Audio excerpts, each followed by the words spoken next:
Le football africain regorge de figures légendaires, d'hommes qui, par leur talent, leur caractère et leur passion, ont transcendé les frontières de leur pays pour marquer l'histoire du ballon rond. Parmi eux, Jules-François Bocandé, un nom qui résonne encore dans les cœurs des passionnés du football, au Sénégal comme en Europe. Imaginez un attaquant au regard perçant, au dreadlock flottant dans le vent, prêt à défier n'importe quelle défense, avec une arme qui fait trembler les adversaires. Un homme pour qui le football était plus qu'un sport, une mission, une bataille, une cause nationale. Bocandé n'était pas seulement un buteur, il était un guerrier. Mais derrière cette force brute et cette aura intimidante, se cachait un homme au destin hors du commun. D'un jeune garçon surdoué dans les rues de Ziguinchor à une légende du championnat de France, son parcours fut jalonné de triomphes éclatants, d'injustices, d'exils forcés et de retours héroïques. Son triplé légendaire contre le Zimbabwe en 1985 restera à jamais gravé dans l'histoire du football sénégalais, qualifiant le Sénégal pour la CAN après 18 ans d'absence. Et comment oublier l'exploit monumental du FC Metz en 1984, où lui et ses coéquipiers renversent le grand FC Barcelone au Camp Nou. Bocandé, c'était aussi un tempérament de feu, un homme incapable de plier sous la pression. Suspendu à vie au Sénégal à 21 ans, il aurait pu voir sa carrière s'arrêter net. Mais plutôt que de se laisser briser, il est allé chercher son destin ailleurs, devenant un symbole de résilience. Son histoire, c'est celle d'un combat permanent, sur le terrain contre les défenseurs, en sélection contre l'adversité, et hors du terrain contre la fatalité. De son apogée en Europe à sa reconversion en entraîneur, jusqu'à sa disparition tragique en 2012 à Metz, Jules Bocandé a marqué chaque étape de sa vie du sceau des grands. Voici l'histoire d'un lion indomptable. Chapitre 1, les racines d'un champion. Ziguinchor, une terre de football et de passion. Le 25 novembre 1958, dans la ville ensoleillée de Ziguinchor, au sud du Sénégal, naît un garçon qui allait marquer l'histoire du football africain, Jules-François Bocandé. Situé en Casamance, une région réputée pour sa culture riche et sa passion débordante pour le ballon rond, Ziguinchor est un véritable vivier de talent. Là-bas, le football n'est pas seulement un loisir, c'est une école de vie, un moyen d'expression et parfois même, une échappatoire vers un avenir meilleur. Dès son plus jeune âge, le petit Jules est bercé par les récits des grands joueurs sénégalais. À cette époque, les jeunes grandissent en jouant pieds nus sur des terrains de sable, improvisant des cages avec des pierres et rêvant de devenir les nouvelles idoles du pays. Comme tous les gamins de son quartier, Jules vit pour le football. Mais très vite, il se distingue des autres, il est plus rapide, plus puissant et surtout, il possède cette rage de vaincre qui ne le quittera jamais. Un tempérament forgé par l'adversité. Le caractère fort de Bocandé ne vient pas de nulle part. Il grandit dans un environnement où il faut se battre pour se faire une place. Son enfance n'est pas marquée par l'opulence, mais plutôt par des valeurs solides inculquées par sa famille, la détermination, la fierté et l'importance de toujours défendre son honneur. Ces principes le guideront tout au long de sa carrière et lui vaudront autant d'admirateurs que de détracteurs. Déjà adolescent, il fait preuve d'un leadership naturel. Son charisme attire l'attention et son talent brut impressionne ses pairs. Son entourage comprend vite qu'il est destiné à de grandes choses. Le Casa Sport, tremplin vers la gloire. Ce talent précoce ne passe pas inaperçu. Rapidement, le Casa Sport, club emblématique de Ziguinchor, repère le jeune prodige et l'intègre à son effectif. Il n'a pas encore atteint l'âge adulte qu'il joue déjà avec des joueurs plus âgés, tenant tête aux plus expérimentés. Mais Jules ne se contente pas d'être un simple joueur prometteur. Il veut dominer, il veut gagner. Et ce désir de réussite se concrétise en 1979, lorsqu'il participe à la finale de la Coupe du Sénégal avec le Casa Sport. Face à l'ASC Diaraf, il éclabousse le match de son talent et permet à son équipe de soulever le trophée. À 21 ans, il est déjà une star locale. L'avenir semble radieux, et beaucoup pensent qu'il va rapidement s'imposer comme l'un des meilleurs joueurs du pays. Mais la fougue de Bocandé va bientôt lui jouer un tour qui changera à jamais son destin. Chapitre 2, l'ascension au Casa Sport. Un talent brut qui s'affirme. Après son triomphe en 1979, Jules Bocandé devient l'un des visages les plus prometteurs du football sénégalais. À seulement 21 ans, il incarne l'espoir d'une génération avide de nouveaux héros. Sa vitesse, sa puissance physique et son sens du but en font une véritable terreur pour les défenses adverses. Avec le Casa Sport, club phare de Ziguinchor, il poursuit son ascension et se fait remarquer bien au-delà des frontières de sa région natale, la Casamance. Son charisme sur le terrain est indéniable, il ne joue pas seulement pour gagner, il veut marquer l'histoire, laisser une trace. La confirmation en finale de la Coupe du Sénégal 1980. En 1980, après avoir soulevé le trophée l'année précédente, le Casa Sport atteint de nouveau la finale de la Coupe du Sénégal. Cette fois, l'adversaire est un autre géant du football sénégalais, l'ASC Jeanne d'Arc, l'un des clubs les plus prestigieux du pays. La finale se joue en 2 manches, un événement rare dans l'histoire du football sénégalais. Lors du premier match, le suspense est total, et les équipes se neutralisent. La fédération décide donc d'organiser un deuxième match pour départager les finalistes. Mais ce qui devait être une célébration du football sénégalais va rapidement tourner au drame. L'incident qui change sa vie. Ce deuxième match est marqué par une tension extrême. Les 2 équipes sont au coude à coude, et chaque action devient un combat acharné. L'arbitre accorde alors un pénalty controversé en faveur de l'ASC Jeanne d'Arc. Le tireur s'élance, mais rate son tir. À la surprise générale, l'arbitre ordonne que le pénalty soit retiré, prétextant une faute technique. Bokandé, furieux devant cette décision qu'il juge injuste, ne peut contenir sa rage. Dans un geste de frustration extrême, il fait un croche-pied à l'arbitre, une action qui fait immédiatement scandale. Les conséquences sont immédiates et brutales, Jules Bokandé est suspendu à vie de toutes compétitions officielles au Sénégal. En une fraction de seconde, son avenir semble s'effondrer.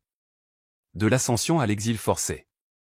Cette sanction est un choc pour tout le football sénégalais.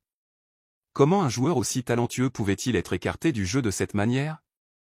Certains plaident pour une réduction de la peine, arguant que son geste, bien que condamnable, était l'expression d'un amour viscéral pour le football et d'une frustration face à une décision litigieuse. Finalement, après plusieurs mois de contestation, la suspension est réduite à 1 an, notamment en raison des matchs de qualification pour la Coupe du Monde 1982. Mais la blessure est là, et Bokandé comprend que son avenir ne peut plus se construire au Sénégal. C'est alors qu'un ami belge de la famille Bokandé intervient. Voyant en Jules un talent gâché par une sanction trop lourde, il lui propose une porte de sortie, l'exil en Belgique. Là-bas, un nouveau chapitre va s'ouvrir pour lui. Un chapitre où il devra repartir de zéro, loin de sa terre natale, mais avec une seule obsession, prouver à tous qu'il est né pour briller. Chapitre 3, l'incident qui a changé son destin. L'arbitre au sol, la carrière en suspens. Le 1980 restera une année charnière dans la vie de Jules Bokandé. Jusqu'ici, il était un jeune talent en pleine ascension, une étoile montante du football sénégalais, promise à un avenir brillant sous les couleurs des plus grands clubs du pays. Mais en un instant, sa fougue et sa frustration ont failli lui coûter tout ce qu'il avait construit. Lors de cette finale retour de la Coupe du Sénégal entre le Casa Sport et l'ASC Jeanne d'Arc, la tension était à son comble. Bokandé, connu pour son tempérament explosif autant que pour son talent de buteur, ne supporte pas la décision de l'arbitre d'accorder un pénalty litigieux à l'équipe adverse, puis de le faire retirer après un échec. Dans un moment de rage incontrôlable, il s'élance vers l'arbitre et lui fait un croche-pied.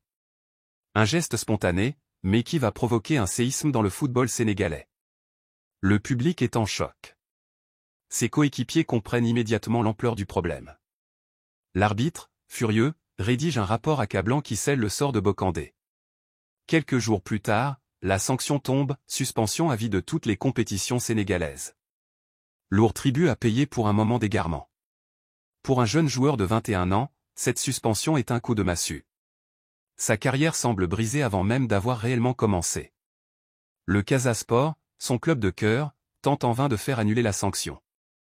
Mais face à la pression de la fédération sénégalaise, qui veut faire de lui un exemple pour dissuader d'autres comportements violents, aucune clémence n'est accordée. Il ne peut plus jouer, plus s'entraîner officiellement, plus apparaître sur un terrain de football au Sénégal. Un véritable exil forcé sur sa propre terre. Un exil inévitable. Mais Bokandé n'est pas du genre à accepter son sort sans se battre. Il refuse d'abandonner son rêve. C'est alors qu'intervient un ami belge de la famille Bokandé, qui comprend l'injustice de la situation et veut lui offrir une seconde chance. Il lui propose de venir en Belgique, où il pourra repartir à zéro et tenter de relancer sa carrière loin des polémiques sénégalaises. Cette opportunité est une bouée de sauvetage. Jules n'a pas le choix, il doit partir, s'exiler, prouver au monde entier qu'il est plus qu'un jeune joueur suspendu. Un départ amer, mais une détermination intacte. Quitter son pays dans ces conditions est un crève-cœur. Bokandé sait qu'il laisse derrière lui sa famille, ses amis, son club de toujours. Mais au fond de lui, il sait aussi que cet exil est peut-être une bénédiction déguisée. Avec pour seul bagage son talent et sa rage de vaincre, il embarque pour la Belgique, terre inconnue où il devra faire ses preuves à nouveau. Personne ne le connaît là-bas, personne ne se soucie de son passé au Casa Sport. Il n'est plus un prodige suspendu, il est juste un Africain qui doit se battre pour exister dans un football européen encore peu habitué aux joueurs du continent. Mais s'il y a une chose que Bokandé ne fera jamais, c'est abandonner. C'est ainsi que commence le second chapitre de sa vie, celui de la Renaissance en Belgique. Chapitre 4, l'exil en Belgique, la Renaissance. Un nouveau départ en terre inconnue. À 21 ans, Jules Bokandé pose le pied en Belgique, loin des siens, loin du Casa Sport, loin des terrains qui l'ont vu grandir. Pour beaucoup, son départ ressemble à une chute, un bannissement forcé. Mais dans son esprit, c'est une renaissance, un défi, une opportunité de prouver qu'il est plus grand que la sanction qui l'a frappé. À son arrivée, il n'a ni grand contrat, ni accueil triomphal. Il est un inconnu dans un pays où le football africain n'a pas encore la place qu'il mérite. Il doit repartir de zéro, se faire un nom, convaincre, se battre pour chaque minute de jeu. Son premier point de chute est le RFC Tournai, un club modeste évoluant en 3e division belge. Un cadre bien loin du prestige du championnat sénégalais, mais Bokandé ne boude pas son destin. Il prend cette étape comme un tremplin, une opportunité de montrer qu'il mérite mieux. Les premiers éclats du talent de Bokandé. Dès ses premiers matchs sous le maillot de Tournai, il impressionne par sa hargne et sa force physique. Les défenseurs belges, habitués à un jeu plus tactique, sont décontenancés par ce joueur au style explosif, rapide et puissant, capable de prendre la profondeur avec une facilité déconcertante. Il enchaîne les performances convaincantes, marquant but après but, jusqu'à attirer les projecteurs des clubs de première division belge. Il n'aura pas besoin de plusieurs saisons pour grimper les échelons, son ascension est fulgurante. Après une saison seulement en 3e division, il est repéré par le RFC Serein, club de D1 belge, qui voit en lui un attaquant capable de bouleverser les défenses du championnat. L'explosion à Serein, la Belgique découvre un lion. Son passage à Serein est un tournant. Ce n'est plus un simple joueur venu de l'étranger, c'est un leader, un buteur redouté, un joueur que les défenseurs doivent surveiller de près. Dans un championnat où les attaquants africains sont encore rares, Bokandé s'impose comme une curiosité, un prototype inédit d'attaquant rapide et puissant, capable de jouer en profondeur mais aussi de résister aux duels physiques. Ses performances avec Serein ne passent pas inaperçues. Il termine plusieurs saisons comme l'un des meilleurs buteurs du championnat belge, attirant l'attention des recruteurs français. C'est ainsi que le FC Metz, toujours à l'affût de talents prometteurs, jette son dévolu sur lui. Là où beaucoup auraient douté, hésité, Bokandé n'a qu'une idée en tête, franchir une nouvelle étape, prouver qu'il peut briller dans un championnat encore plus relevé. À 26 ans, il quitte la Belgique pour la France, un défi plus grand encore, une autre arène à conquérir. Une revanche sur la vie. En moins de 5 ans, Bokandé est passé d'un joueur banni au Sénégal à un attaquant courtisé par l'Europe. Son départ forcé de son pays, qui aurait pu briser sa carrière, s'est transformé en une bénédiction. Là où d'autres auraient baissé les bras, il a retroussé les manches, travaillé dur, accepté de repartir de zéro. Son passage en Belgique est la preuve que le talent ne suffit pas dans le football, il faut aussi une mentalité de fer, une volonté de se battre contre l'adversité. Mais le plus beau reste à venir. À Metz, il va écrire les plus belles pages de son histoire, entrer définitivement dans la légende. Chapitre 5, l'explosion en France, le règne messin. L'arrivée à Metz, un nouveau défi à relever. En 1984, à l'âge de 26 ans, Jules Bokandé franchit un cap décisif dans sa carrière en rejoignant le FC Metz, un club de première division française. Après avoir brillé en Belgique avec Tournai et Serein, il s'apprête à découvrir l'un des championnats les plus relevés d'Europe, où la concurrence est féroce et où seuls les plus grands parviennent à se faire un nom. Pourtant, il n'est pas impressionné. Il sait que sa place est ici, parmi les meilleurs. Il ne doute pas de ses capacités, mais il doit encore prouver qu'il peut s'imposer dans un championnat où peu d'Africains ont encore fait leurs preuves. Lorsqu'il débarque en Moselle, il n'est pas encore une star, mais son aura et sa présence physique impressionnent immédiatement. Grand, athlétique, avec ses dreadlocks flottants dans le vent et son regard perçant, il dégage une énergie brute, celle des joueurs qui ne reculent devant rien. Dès ses premières apparitions sous le maillot grenat, il montre qu'il n'est pas venu en France pour faire de la figuration. Son jeu explosif, fait de courses tranchantes, de dribbles agressifs et de frappes sèches, bouscule les défenses du championnat. 1985 à 1986, la saison de la consécration. Si sa première saison est prometteuse, c'est lors de la saison 1985 à 1986 que Jules Bocandé explose véritablement. Cette année-là, il devient l'un des attaquants les plus redoutés de Ligue 1, finissant meilleur buteur du championnat avec 23 buts. À chaque match, il fait parler sa puissance, sa vitesse et son instinct de buteur. Il se bat sur chaque ballon, harcèle les défenseurs adverses, et transforme chaque opportunité en menace sérieuse. Avec son style de jeu explosif et son efficacité devant le but, il est l'un des artisans majeurs de la grande saison du FC Metz, qui termine 6e du championnat et réalise l'un des plus grands exploits de son histoire en Coupe d'Europe.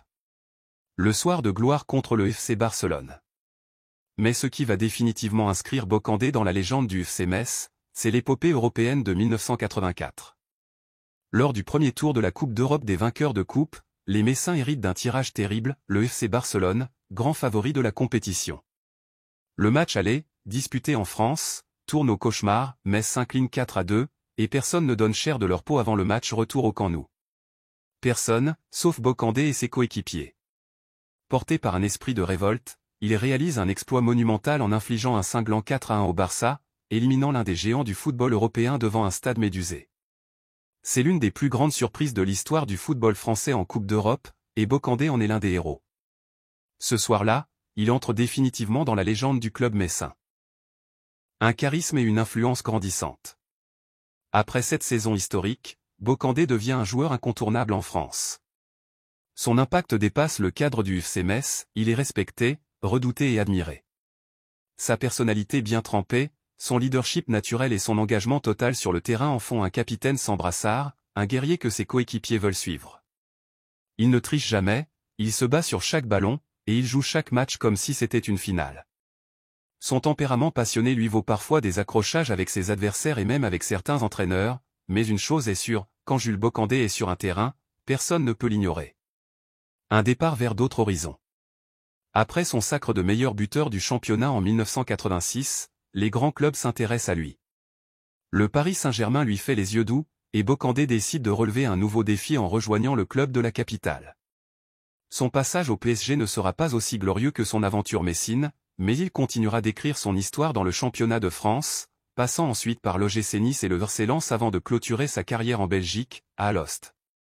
Mais pour les supporters de Metz, une chose est sûre, Bocandé restera à jamais leur légende, leur héros, leur attaquant fétiche. Il a tout donné pour ce maillot, et plus de 30 ans après son passage, son nom est encore chanté par ceux qui ont eu la chance de le voir jouer. Chapitre 6, un parcours européen contrasté. L'aventure au Paris Saint-Germain, un rendez-vous manqué. Fort de son titre de meilleur buteur de Ligue 1 en 1986, Jules Bocandé attire naturellement l'attention des plus grands clubs français. Le Paris Saint-Germain, club ambitieux et en pleine restructuration, voit en lui l'attaquant idéal pour dynamiser son secteur offensif. L'idée semble prometteuse, après avoir brillé à Metz, Bocandé doit maintenant prouver qu'il peut s'imposer dans un club de plus grande envergure. Mais ce qui devait être une consécration se transforme en une expérience frustrante. Dès son arrivée à Paris, il doit composer avec une forte concurrence en attaque. Le PSG possède déjà des joueurs de haut niveau, et surtout, un meneur de jeu de génie en la personne de Safesui, qui privilégie souvent ses compatriotes dans ses passes et combinaisons offensives. Bocandé, habitué à être le fer de lance de son équipe, peine à trouver ses marques. De plus, le style de jeu du PSG ne correspond pas vraiment à ses qualités. Lui qui brille par sa puissance et sa vitesse a du mal à s'adapter à un jeu plus posé et construit. Le manque d'automatisme avec ses coéquipiers et la frustration de ne pas être un titulaire indiscutable pèsent sur son moral. Après une seule saison en demi-teinte, l'aventure parisienne prend fin prématurément. Son bilan est loin de refléter son talent, il dispute 27 matchs et inscrit seulement 6 buts. Malgré cette expérience mitigée, Bocandé ne baisse pas les bras. Plutôt que de rester dans un environnement qui ne lui convient pas, il décide de rebondir ailleurs. Un second souffle à l'OGC Nice. En 1987, il rejoint l'OGC Nice, un club qui lui offre un rôle plus central dans son attaque. Cette fois, il retrouve du temps de jeu, de la confiance et son efficacité offensive. Avec Nice, il redevient un élément clé, marquant des buts et imposant son style de jeu physique et explosif. Même si son passage n'atteint pas les sommets de sa période messine, il gagne le respect des supporters niçois et prouve qu'il est toujours un attaquant redoutable en première division. Après 2 saisons solides sur la Côte d'Azur, il décide en 1989 de relever un nouveau défi avec le RC Lens, un club historique du football français. Dernier défi en Ligue 1 avec le RC Lens. Le RC Lens, club populaire du nord de la France, accueille Bocandé avec l'espoir qu'il apporte son expérience et son leadership. Mais cette fois, le corps commence à lui rappeler les années de combat. À 31 ans, il n'a plus la même explosivité qu'à ses débuts, et ses statistiques s'en ressentent. Il inscrit 9 buts en 2 saisons, un bilan correct mais loin de ses standards habituels.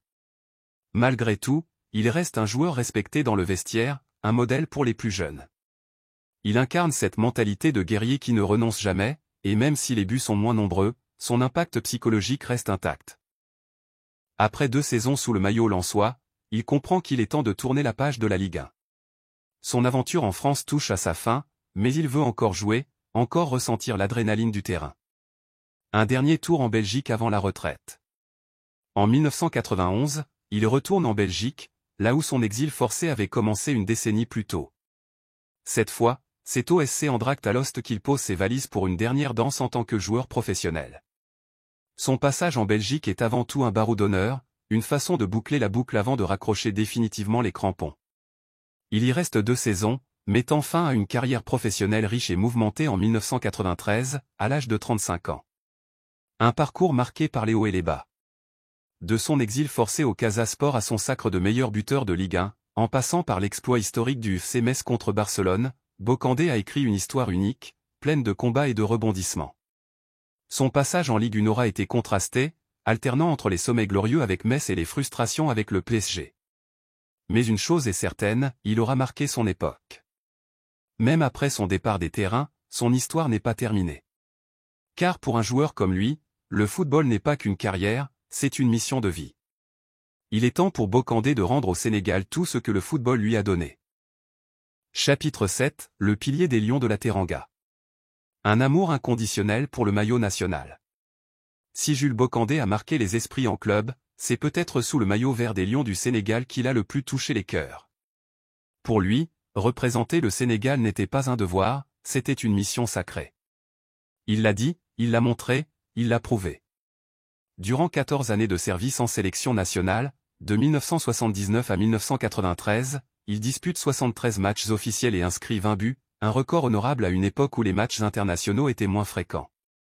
Mais bien plus que les statistiques, c'est l'impact de Bocandé dans le vestiaire et sur le terrain qui reste gravé dans les mémoires.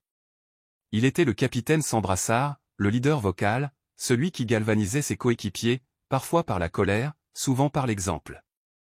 Le match qui change tout, Sénégal, Zimbabwe, 1985. Parmi les nombreux faits d'armes de Bocandé avec l'équipe nationale, un match reste mythique, le Sénégal, Zimbabwe, en 1985, au stade d'Amba Diop de Dakar.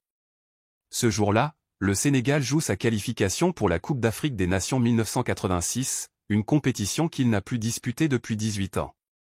Toute une nation retient son souffle. Et c'est un seul homme qui va faire basculer l'histoire. Bocandé entre sur le terrain avec le feu dans les yeux. Il inscrit un triplé, un hat-trick légendaire qui qualifie les Lions pour la CAN. Le Sénégal retrouve enfin la scène continentale, et Bocandé entre dans la légende nationale. C'était plus qu'un match.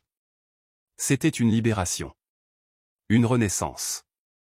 Grâce à lui, le football sénégalais relevait enfin la tête. 3 CAN, 3 étapes d'un parcours héroïque. CAN 1986, Égypte, le Sénégal, de retour après presque 2 décennies d'absence, ne franchit pas le premier tour.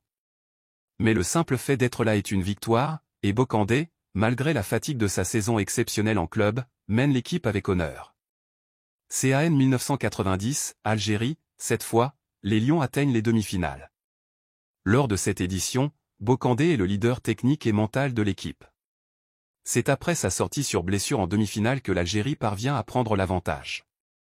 Ce jour-là, même Fodil Megaria, défenseur central algérien, l'avouera. Quand le coach sénégalais a sorti Bocandé, j'ai dit à Landoulilaï. Une déclaration qui en dit long sur la crainte que Bocandé inspirait sur le continent.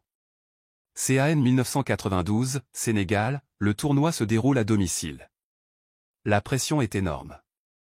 Jules, vétéran de la sélection, incarne l'espoir d'un peuple entier.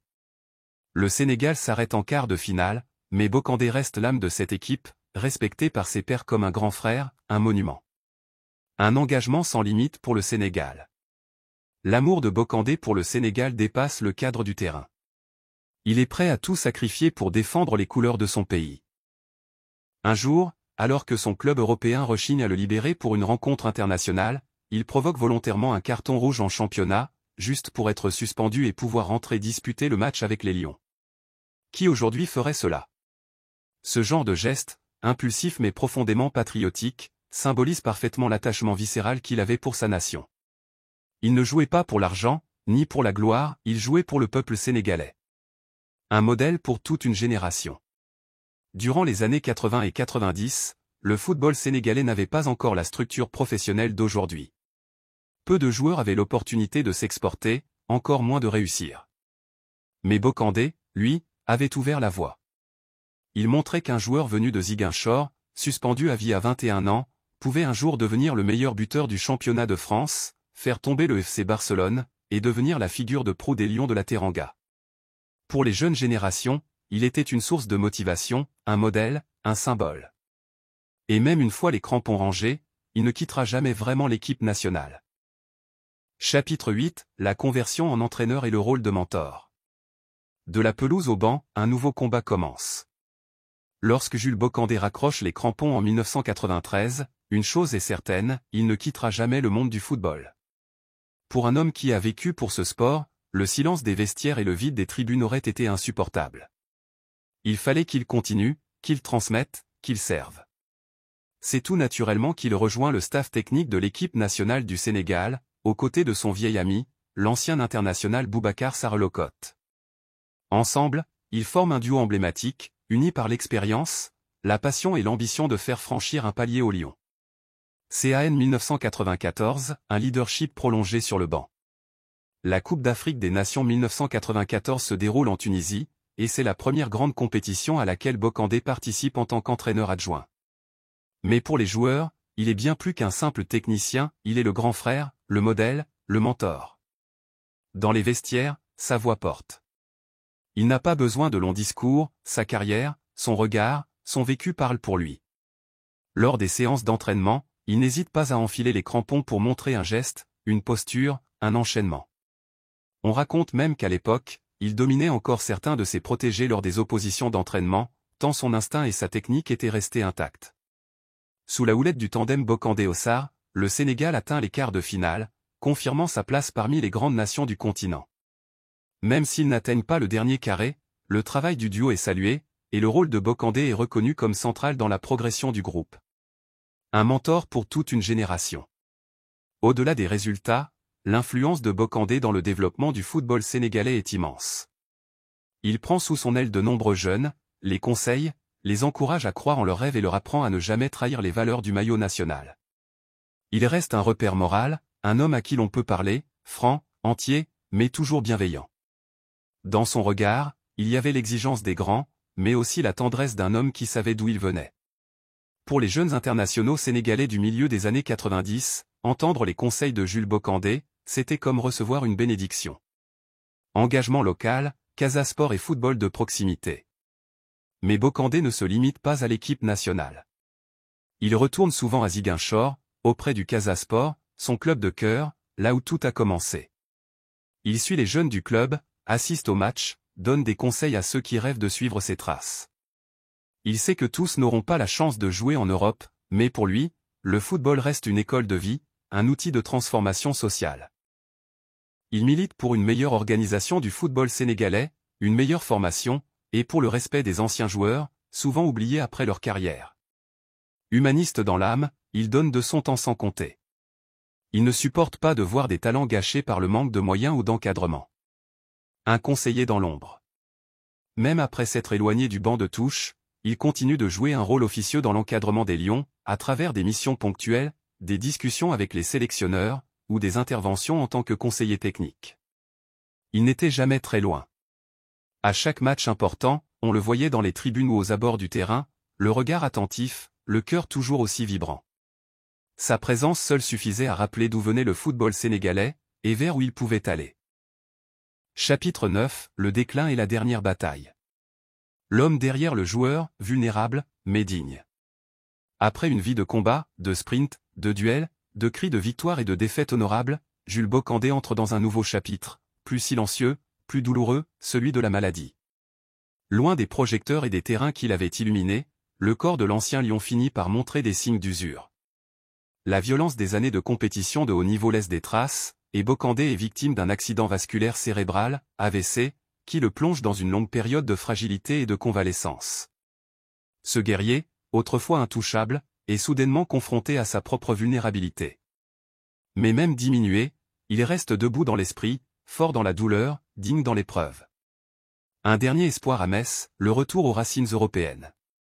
Conscient de la gravité de son état, il fait appel à un vieil ami, Carlo Molinari, président historique du FC Metz, le club qu'il avait révélé à l'Europe. Ce n'est pas un appel de détresse, mais une main tendue, un retour vers une terre d'adoption qu'il n'a jamais cessé d'aimer. Metz n'est pas seulement un club pour lui, c'est une famille, un foyer, un lieu où il a connu le sommet de sa gloire. Molinari accepte, avec émotion. Tout est mis en œuvre pour organiser une opération chirurgicale décisive en France.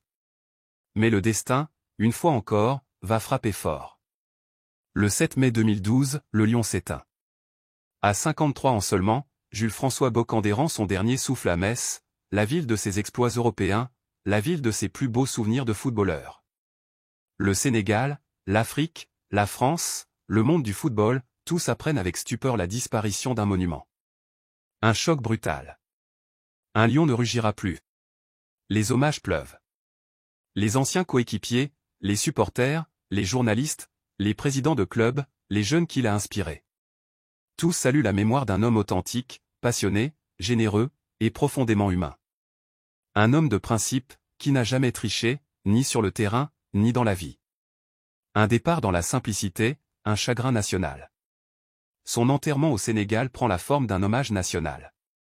Les rues sont remplies, les larmes coulent, les voix tremblent. Le peuple pleure son héros, non pas seulement pour les buts qu'il a inscrits, mais pour l'homme qu'il a été. Un homme droit, fidèle, passionné. Un homme qui avait le cœur sur la main, et qui dépensait sans compter pour ses amis, parfois au point de se mettre en difficulté.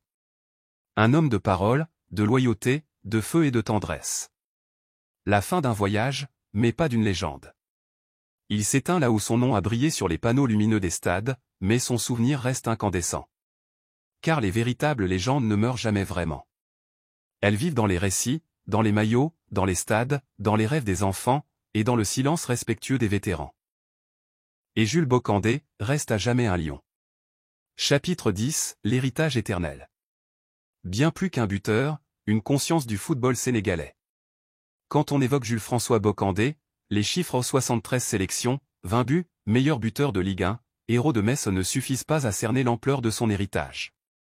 Car au-delà des statistiques, il a incarné un état d'esprit, une forme de dignité et de fierté, un engagement total envers le Sénégal et le football africain. Il est de ces rares footballeurs dont le souvenir ne s'efface pas avec le temps, parce qu'ils ont transcendé le jeu pour devenir des symboles. Bocandé n'était pas qu'un joueur, il était une voix, une mémoire vivante, un guide pour des générations entières. L'héritage familial, un nom, un flambeau. Jules Bocandé était également un père, un homme de famille, discret mais profondément aimant. Père de 5 enfants, 3 garçons et 2 filles, il a transmis à ses enfants la passion du sport et le goût de l'effort. Son fils, Daniel Bocandé, a brièvement porté les couleurs du FC Metz, comme un clin d'œil du destin. Même s'il n'a pas connu la même carrière que son père, son passage au centre de formation porte le sceau d'un nom respecté, d'un héritage lourd mais noble. À travers ses enfants, c'est un PAN de sa mémoire qui perdure, entre fierté familiale et devoir de transmission. Un modèle pour toute l'Afrique. Aujourd'hui, Jules Bocandé est cité aux côtés des grands noms du football africain, Roger Mila, Rabat Madjer, Abedi Pelé, Georges Weah. Non pas parce qu'il a soulevé des trophées majeurs, mais parce qu'il a incarné la grandeur du footballeur africain avant la médiatisation de masse. Il a ouvert la voie à des générations de joueurs sénégalais qui rêvaient d'Europe. Il a montré qu'on pouvait venir de Ziguinchor, être suspendu à vie, et malgré tout devenir une légende internationale. Son nom est souvent cité dans les centres de formation, dans les discours des anciens, dans les stades de quartier. Parce que Bocandé, c'est le football fait homme. Reconnaissance posthume et traces durables. En 2022, le magazine SoFoot le classe 440e parmi les 1000 meilleurs joueurs de l'histoire du championnat de France, preuve que même des décennies plus tard, son empreinte reste gravée dans les annales. Des générations de supporters de Metz racontent encore le match contre le FC Barcelone, les accélérations rageuses, la silhouette imposante, les dreadlocks flottant au vent. Pour eux, Bocandé est éternel. Au Sénégal, son souvenir est entretenu dans les hommages, les reportages, les cérémonies sportives. Son nom est évoqué à chaque fois qu'un joueur se distingue par son courage, sa générosité, ou son amour du maillot. Il est devenu une référence, un repère, un héritage vivant. Une légende pour l'éternité. Le 7 mai 2012, un lion s'est éteint. Mais son rugissement continue d'éveiller les consciences, de nourrir les passions, d'inspirer les rêves. Parce qu'il n'a jamais renoncé. Parce qu'il a su transformer ses fautes en tremplin. Parce qu'il a affronté les blessures, les injustices, la solitude, sans jamais trahir ses valeurs. Parce qu'il a aimé profondément son pays, son sport et son peuple. Jules-François Bocandé, c'est plus qu'un nom dans les livres. C'est une mémoire vivante, une âme qui plane au-dessus des terrains d'Afrique. Et tant qu'on aimera le football au Sénégal, tant qu'il y aura un ballon qui roule à Ziguinchor ou un enfant qui rêve de marquer au Camp Nou, le nom de Bocandé vivra. Écho du ballon rend hommage à l'un des plus grands lions que le football ait connu. Paix à son âme, et que son héritage continue de rugir dans les cœurs de tous les passionnés. Merci d'avoir suivi cette épopée légendaire de Jules-François Bocandé, un lion qui ne s'est jamais laissé dompter. Si cette histoire t'a inspiré, si tu veux découvrir d'autres récits captivants sur les grandes figures du football africain et mondial, alors n'hésite pas à t'abonner à Écho du Ballon. Active la cloche pour ne rien manquer des prochaines histoires qui font vibrer le football. Like, commente et partage pour faire vivre l'héritage des légendes. Et surtout, rappelle-toi, le football, ce n'est pas qu'un sport, c'est une histoire, une passion, une culture. Écho du Ballon, là où le football écrit ses plus belles légendes.